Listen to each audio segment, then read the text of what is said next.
King Khan, बाजीगर आणि king of romance अशा विविध नावाने ओळखला जाणारा अभिनेता म्हणजे शाहरुख खान.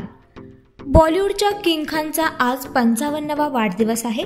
विविध चित्रपटातून राहुल, राज, डॉन अशा भूमिका साकारणाऱ्या किंग खानने चाहत्यांच्या मनावर छाप पाडली आहे. भारतात आणि भारताबाहेर देखील शाहरुखचा तुफान चाहता वर्ग आहे.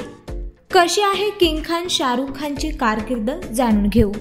सुरुवातीला अभिनयाशी दूरदूरपर्यंत संबंध नसलेल्या शाहरुखचा किंग खान पर्यंतचा प्रवास इतका सोपा नव्हता.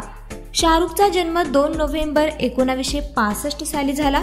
नॅशनल स्कूल ऑफ ड्रामामध्ये शाहरुखच्या वडिलांचं कॅन्टीन होतं. त्यावेळी शाहरुख बराच वेळ तिथेच वेळ घालवत असे. तिथे बऱ्याच कलाकारांशी त्याची भेट झाली.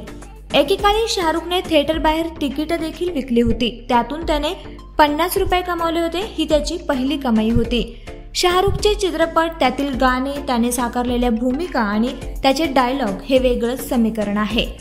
फौजी या मालिकेद्वारे शाहरुखची वाटचाल सुरू झाली. त्यानंतर दिवाना या चित्रपटापासून सुरू झालेला शाहरुखचा चित्रपटसृष्टीतील प्रवास आजतागायत सुरू आहे.